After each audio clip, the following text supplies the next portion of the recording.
확인됩니다. 영상 보시겠습니다.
참고로 말씀드리면 저 지금 나온 문 안쪽이 대통령 집무실입니다.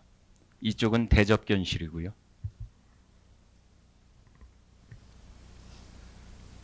네. 피고인은 대통령 집무실에서 여러 장이 편철된 문건 하나와 페이지 수가 확인되지 않는 두 종류의 문건을 윤석열 대통령으로부터 건네받아 들고 나왔습니다.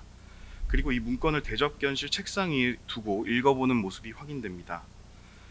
피고인이 잠시 후 보시게 될 영상에서 피고인이 여러 장으로 된 문건을 손으로 들어 읽어보고 있고 그 밑에 또 다른 문건이 있는 모습이 확인됩니다. 따라서 그 최소 피고인이 그 꺼내놓은 문건은 두 종류임을 알 수 있습니다.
문건 밑에 또 하나 문건이 있는 모습이 확인됩니다.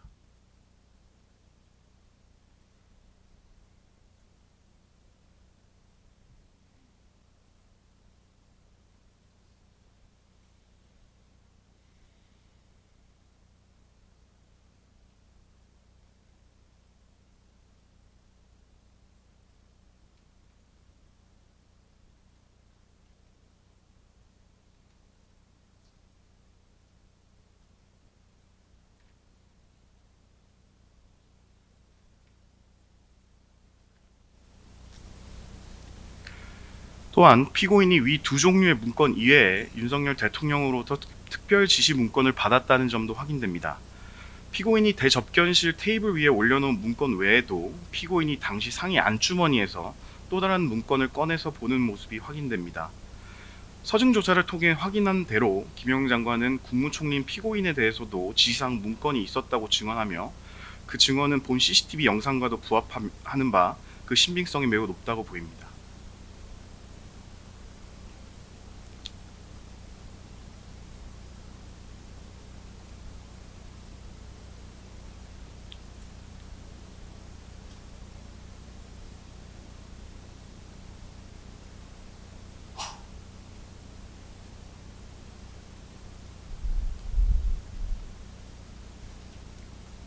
네, 본 장면은 위증 부분 공소 사실과도 관련성이 있는 부분입니다. 네, 위 안쪽에 있는 그 이상민 장관을 한번 봐주십시오. 네,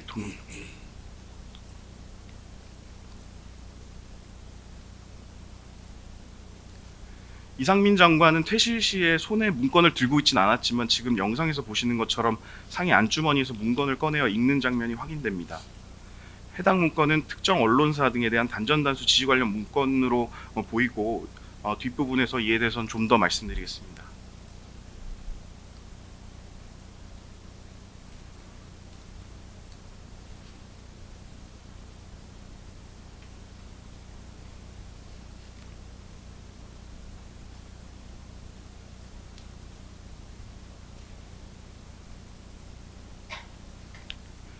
다음은 비상계엄 선포 이후 상황입니다. 비상계엄 선포 이후 윤석열 대통령이 다시 대접견실로 와서 비상계엄 선포에 대해서 참모들에게 설명을 하면서 비상계엄 선포 최상목 장관에게 지시사항이 담긴 문건을 건네주는 장면도 분명하게 확인됩니다.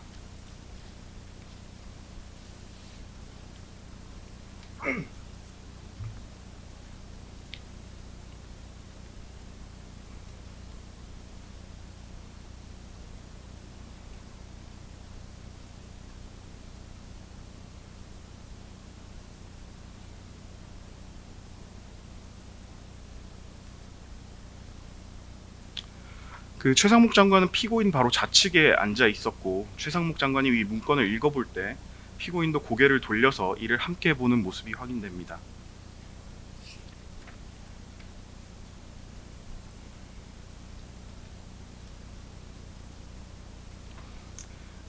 그 최상목 장관에게 방금 건네준 지시사항 문건 내용은 우측과 같고 국회 기능을 마비시키는 내용이 포함되어 있습니다.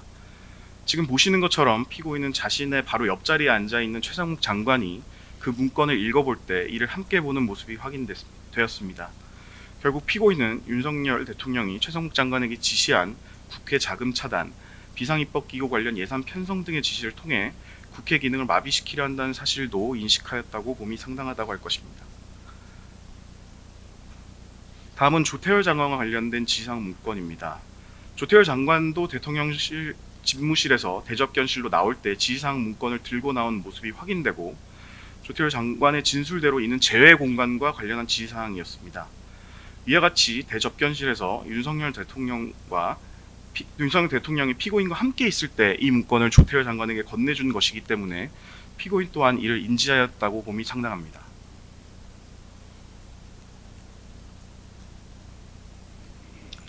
조태열 장관이 문건을 들고 나오는 모습입니다.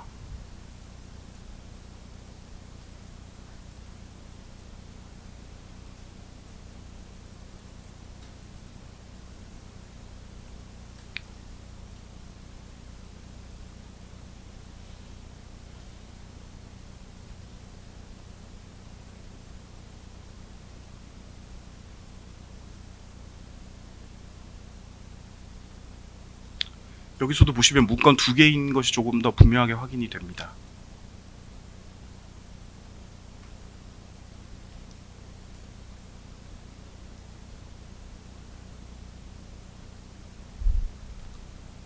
이것은 선포 이후 상황인데 조태열 장관이 본인이 받은 재해공간 관련된 지시사항 문건을 그대로 그 자리에 두고 일어납니다.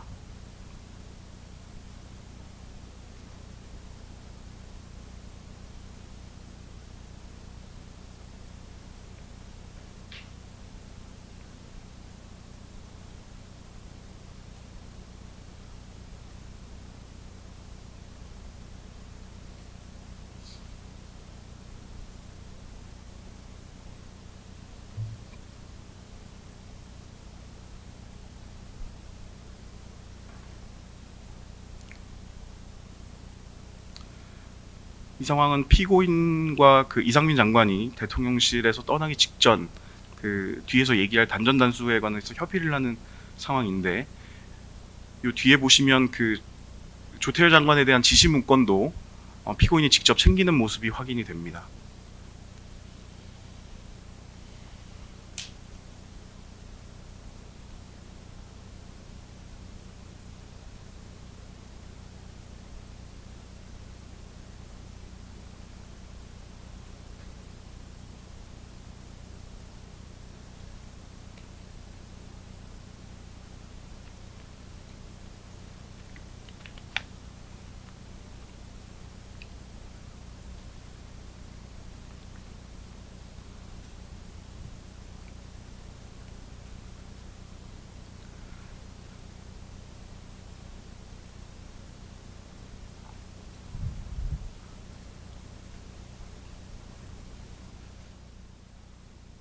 피고인이 관련 문건을 모두 들고 뒷주머니에 넣어서 나오는 모습입니다.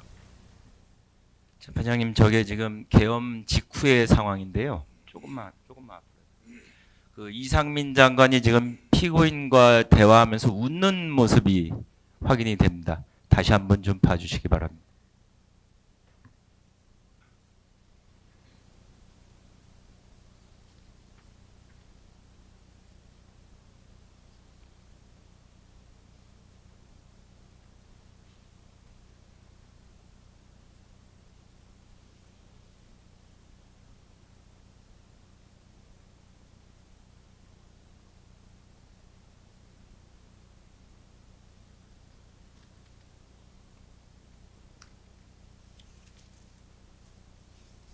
다음 슬라이드부터는 피고인의 방조행위에 대해서 구체적으로 말씀드리겠습니다. 이 부분은 21시 14분경 CCTV인데요. 이 부분을 보면 김영은 장관이 집무실에서 대접견실로 들어오면서 피고인에게 손가락 4개를 편 채 다가가 피고인과 무언가 협의를 하는 모습이 확인됩니다. 이때는 당시 대통령실에 모여 있었던 국무위원들을 제외하고 국무회의 의사 정족수에서 4명이 부족한 상황이었습니다. 김영은 장관이 이처럼 손가락 4개를 펴서 숫자 4를 표시한 것은 국무회의 의사 정족수에 4명의 국무위원이 부족하다는 것을 표시한 것입니다. 피고인도 김영은 장관이 손가락 4개를 편 것을 보면서 김영은 장관과 긴밀하게 협의를 하였는데, 이를 볼 때 피고인과 김영은 장관은 국무회의 의사 정족수 4명을 채우기 위해 긴밀히 협의한 사실을 확인할 수 있습니다. 누가 김용현 장관입니까? 지금 영상 이제 재생하겠습니다. 네.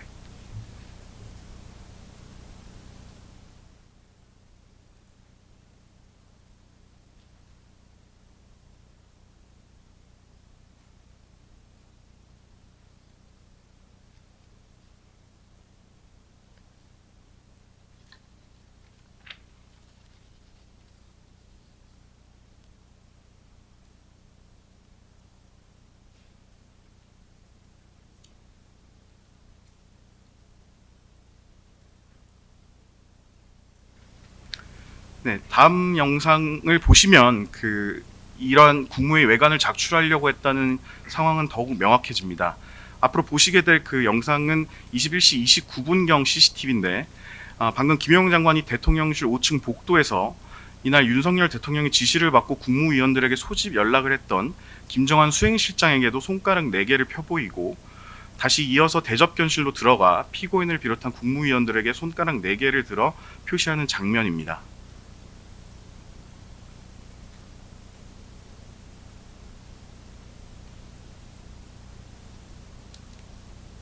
우측이 김영현 장관이고 좌측이 김정한 실장입니다.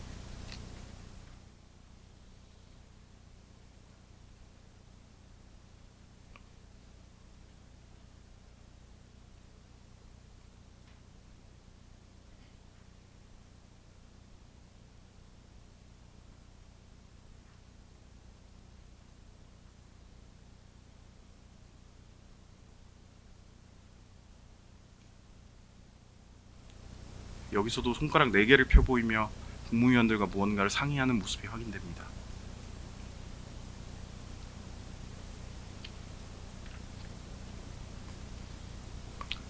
또한 21시 34분경의 CCTV를 보면 김용은 장관이 대접견실에 들어오면서 대통령실의 출입 조치를 담당하는 박종준 경호처장에게도 손가락 4개를 들어 표시하는 장면이 확인됩니다.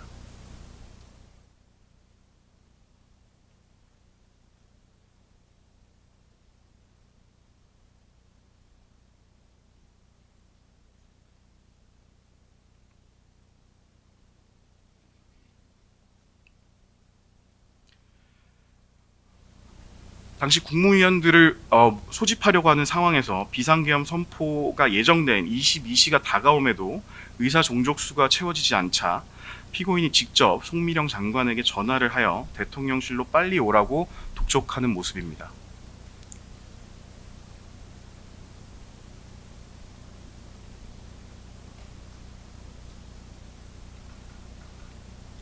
지금 피고인의 손에 휴대전화를 들고 있는 모습이 확인됩니다.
지금 전화를 걸고 있는 모습입니다.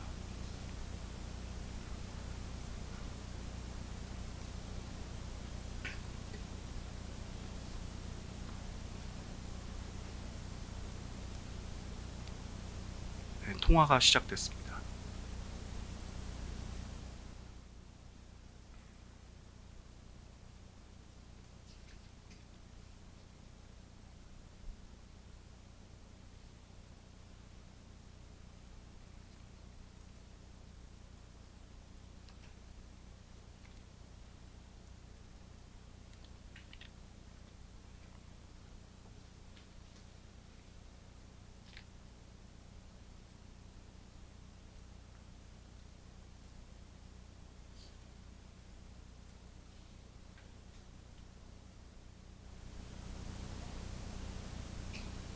네, 통화 종료 모습입니다.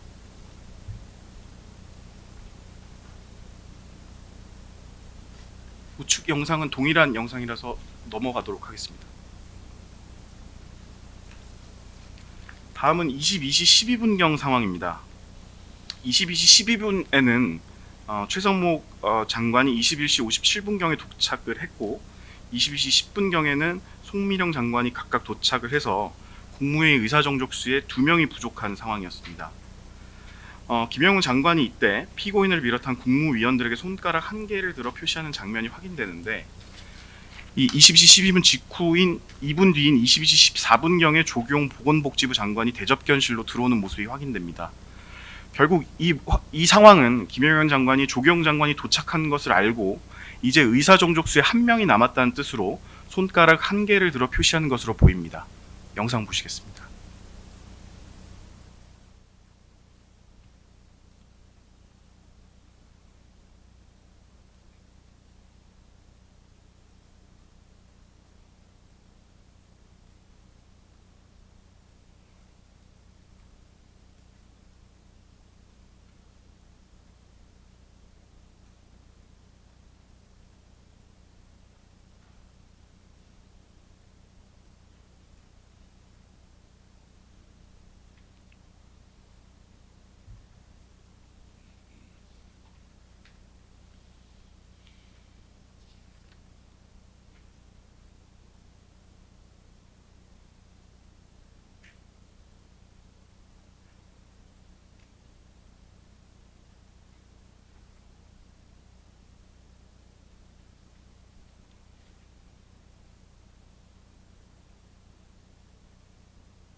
피고인이 국무위원들을 부른 이유가 오로지 국무회의 의사정족수를 채우기 위한 것이었다는 사실은 의사정족수가 충족되기 전 상황과 그 이후 상황을 보면 보다 분명하게 확인됩니다.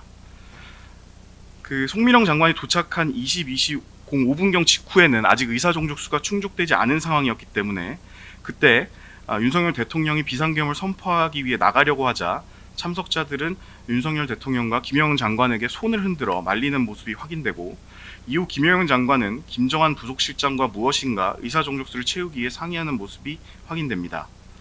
실제로 위와 같이 김영은 장관과 김정한 실장이 상의한 후 대통령실 부속실 여직원이 22시 8분경에 오영주 장관에게 전화를 걸어 빨리 오라는 독촉을 하기도 하였습니다.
반면 오영주 장관이 도착해서 의사 종족수가 충족된 이후의 상황은 완전히 다릅니다. 윤석열 대통령이 대접견실을 나가려고 할 때 아무도 이를 말리지 않았고, 지금 재생할 장면처럼 오히려 피고인은 윤석열 대통령과 함께 비상계엄을 선포하러 가는 김용현 장관에게 테이블 위에 있던 서류를 스스로 건네주기도 하였습니다.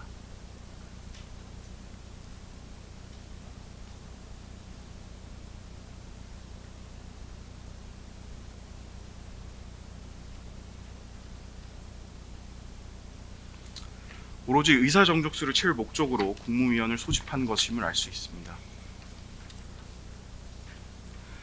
다음은 비상계엄을 선포하기 직전에 윤석열 대통령과 대접견실의 모습인데, 윤석열 대통령은 22시 18분경에 국무위원들을 상대로 비상계엄 선포의 당위성 등을 말하면서 비상계엄을 선포하기 위해 자리에서 일어납니다.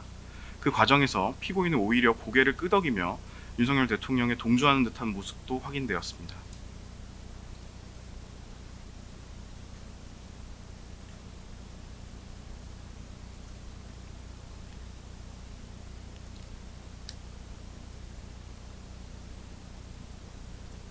행정부 2인자인 피고인의 지위에 비추어 위와 같은 동조 표시가 범행 결의를 크게 강화시켰을 것임이 분명하다고 할 것입니다. 다음은 아까 보신 것처럼 피고인이 김영현 장관에게 서류를 건네주는 모습을 확대한 영상입니다. 윤석열 대통령과 함께 대접견실을 나갔던 김용현 장관이 대접견실로 뛰어들어와 비상계엄 선포와 관련해서 자신이 놓고 간 서류를 달라고 손짓하자 피고인이 그 서류를 집어들어 김용현 장관에게 건네주는 모습이 명확히 확인됩니다.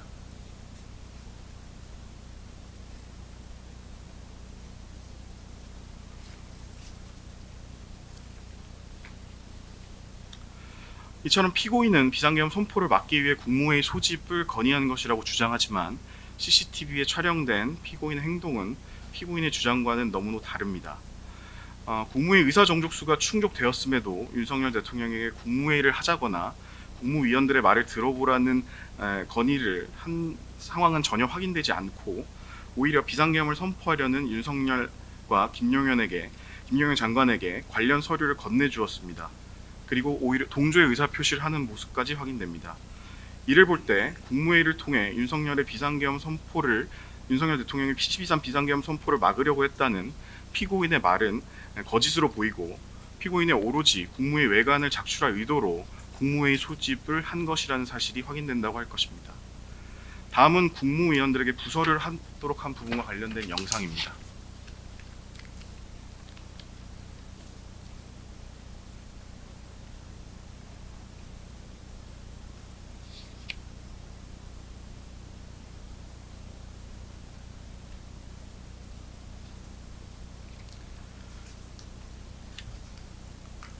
이 장면은 비상계엄 선포 이후 장면인데, 이상민 장관이 강의구 부속실장을 불러서 부서 준비 관련 논의를 하는 모습입니다.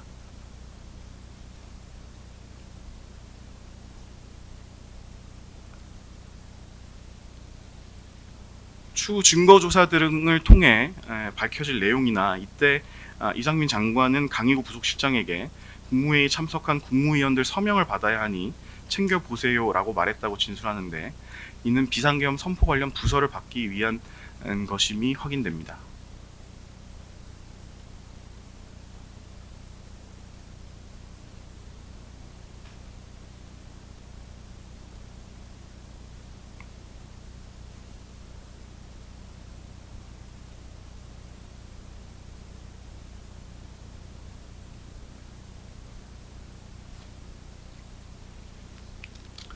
이러한 상황에서 피고인은 국무위원들의 부서를 받기 위해 서명에 반대하는 국무위원들을 설득하기까지 하였습니다.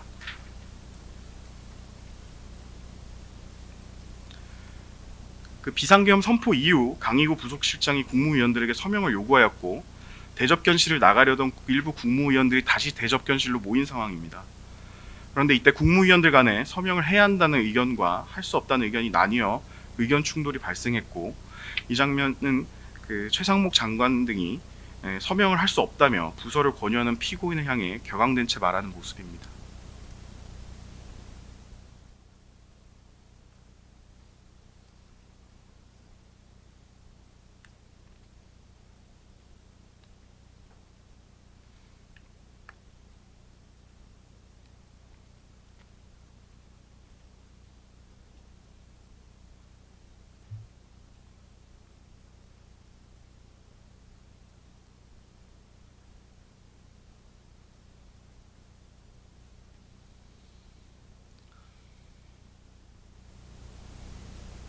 피고인이 서명을 권유하고 있는 모습으로 보입니다.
지금 말씀하시는 분은 누구신가요? 뒤에 보이는 네네. 오영주 중기부 장관입니다.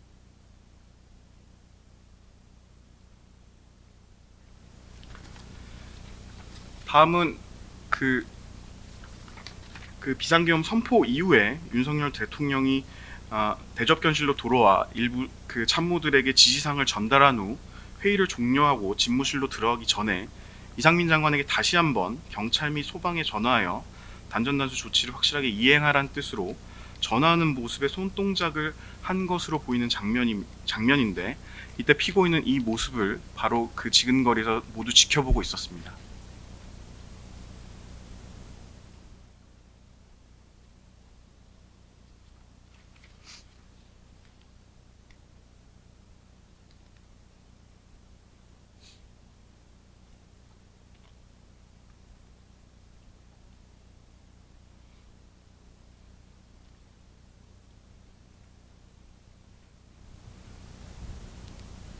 지금 전화라는 손동작 모양의 표시입니다.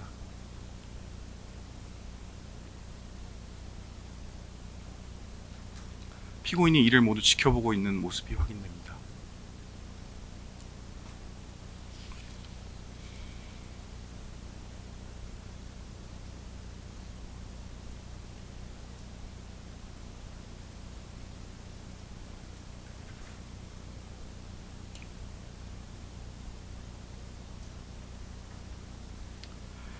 다음 모습은 앞서 보신 것처럼 그 부서와 관련하여 국무위원들 간의 논의 후에 국무위원들이 그 대접견실에서 퇴실하려고 하는 모습입니다.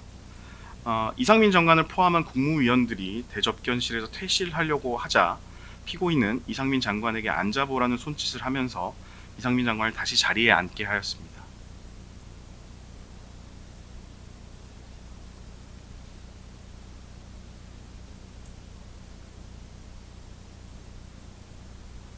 네, 이상민 장관에게 앉아보라고 손짓하는 피고인 모습입니다.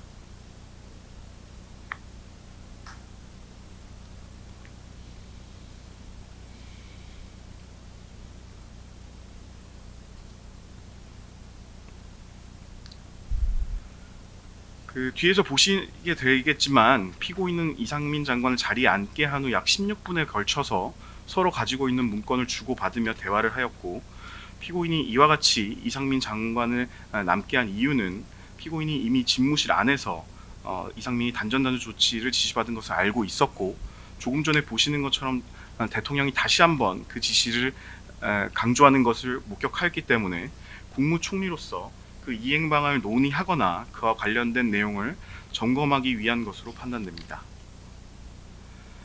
피고인은 이와 같이 이상민 장관과 단둘이 대접견실에 남아 약 16분간 각자 가지고 있는 문건을 손으로 짚어가며 상대방에게 설명하고 그 문건을 서로 돌려가며 읽기도 하였습니다.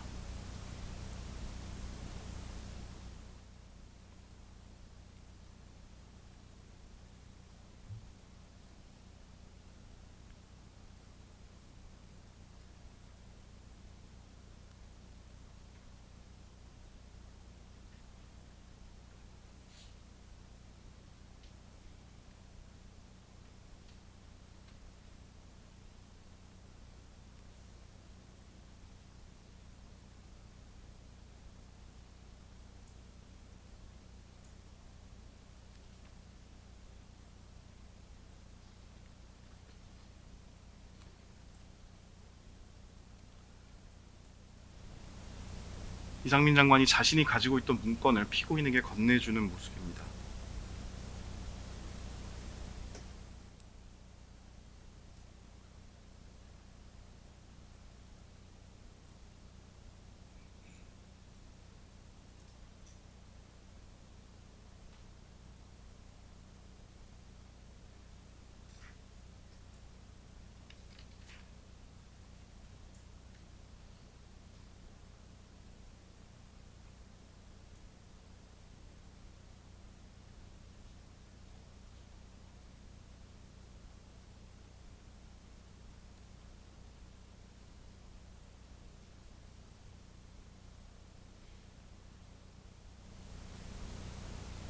피고인과 이상민 장관은 서로의 문건을 서로 돌려보며 손가락으로 짚어가면서 무엇인가를 긴밀하게 논의하는 모습이 확인됩니다.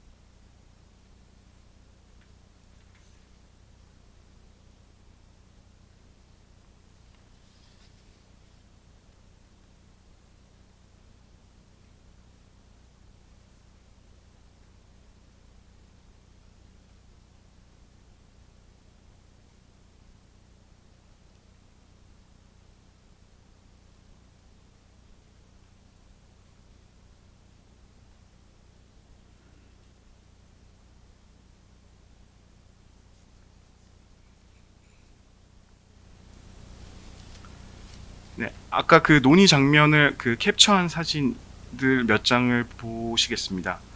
그 이상민 장관이 상의 안주머니에서 꺼낸 문건을 피고인에게 보여주는 모습입니다. 이상민 장관이 가지고 있던 문건 한 장을 피고인에게 건네주는 모습입니다. 피고인이 이를 읽어보고 확인하는 모습입니다. 이와 관련하여 피고인과 이상민 장관은 긴밀히 협의를 하는 모습이 확인되는데, 이때 이상민 장관이 웃고 있던 모습도 확인이 됩니다. 심지어 피고인은 이상민 장관으로부터 받은 문건을 손가락으로 가리키며 이상민 장관에게 무엇인가를 이야기하고 이상민 장관이 고개를 끄덕이기도 하였습니다. 이처럼 피고인은 이상민 장관으로부터 이상민 장관이 가지고 있던 모든 문건을 함께 보았고 이에 대해 설명을 듣기도 하였습니다. 이상민 장관이 일어선 채 피고인에게 문건의 특정 부분을 가리키며 설명하고 피고인이 이를 확인하는 모습입니다. 네, 계속하여 그 이상민 장관이 피고인과 문건을 손가락으로 짚어가며 일일이 확인하는 모습입니다. 이처럼 피고인은 비상계엄 선포 이후 모두가 떠났음에도 이상민 장관과 단둘이 남아 장시간 적극적으로 협의할 만큼 중요한 대화를 나누었는데, 관련 증거들을 종합할 때 위 내용은 이상민 장관이 윤석열 대통령으로부터 지시받은 문건, 즉 구체적으로는 국회, 민주당사, 언론사 등에 대한 시간대별 봉쇄 계획과 언론사 등에 대한 단전 단수 등이었던 것으로 보입니다. 이처럼 피고인은 주도적으로 이상민 장관에게 비상계엄 선포에 따른 대통령 지시사항을 논의하자고 제의하고 이상민 장관이 받은 지시사항을 살펴보고 점검하였습니다. 이는 국무총리로서 비상계엄 선포에 따른 행정각부에 대한 대통령의 지시사항을 총괄하여 챙겨보면서 내란 범행을 방조한 것으로 보입니다. 그 피고인이 이상민 전 장관과 이렇게 둘이서 이야기하는 시간 16분이라고 하셨나요? 네. 네, 알겠습니다. 저희가 좀 간추린 겁니다. 전체는 16분입니다. 아, 네. 그래서 제가 시간을 다시 확인해 봤습니다. 예. 네. 다음은 비상계엄 해제 이후에도 국무위원들의 부서를 받아서 12.3 비상계엄의 절차적 요건을 보완하려고 했다는 점에 대한 영상입니다. 영상 먼저 보시겠습니다. 지금 결재판을 들고 피고인에게 다가가는 사람이 대통령실 강의구 부속실장입니다. 이때 보시면 피고인과 강의구 부속실장이 비상계엄 해제를 위한 국무회의가 종료된 이후에도 복도에서 서류를 보면서 무언가 긴밀하게 논의하는 모습이 확인됩니다.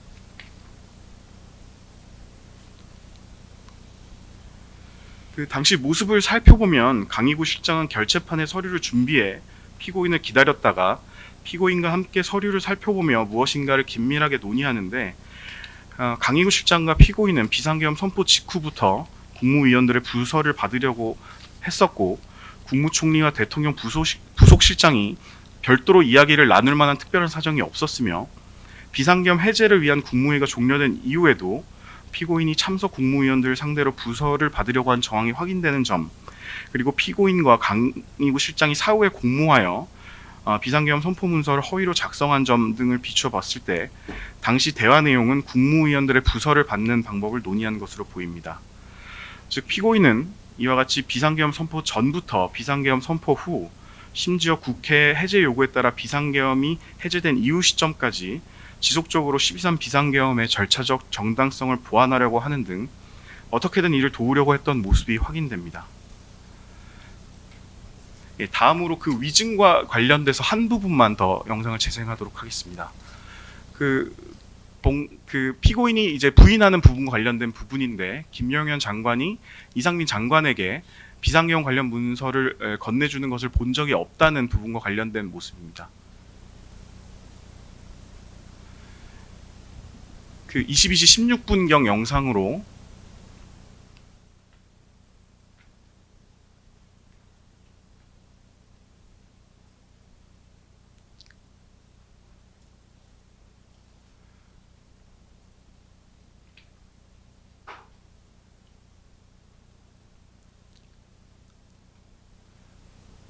김영현 장관이 강의구 부속실장에게 비상계엄 관련 문건을 건네줍니다.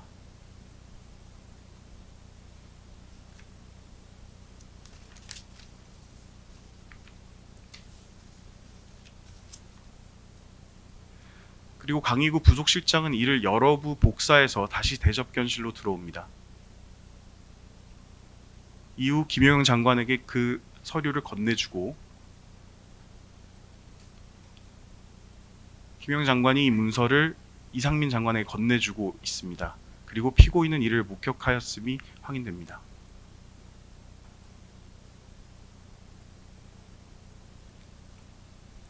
네, 여기까지 대통령실 CCTV 증거 조사를 마치겠습니다. 방금 CCTV 내용을 보셨는데 뭐 하시고 싶은 말씀 있으신가요? 그렇습니다. 네, 변호인으로 하여금 법원에 제출을 잘 할 수 있도록 그렇게 하겠습니다. 전체적인 뭐 취지라 할까, 저러한 지금 CCTV에 나온 모습들이 현출이 된 것에 대해서는 앞으로도 제가 기억이 없는 부분도 있고 막 그럴 것이기 때문에 변호인들과 상세히 이런 문제들을 어떻게 해야 되는 건지를 협의해서 말씀드리도록 그렇게 하겠습니다. 네, 그럼 한 가지만 더 추가로 물어보겠습니다. 그 비상계엄은 그 자체로 국민의 생명이나 안전, 재산 등을 침해할 가능성이 높습니다.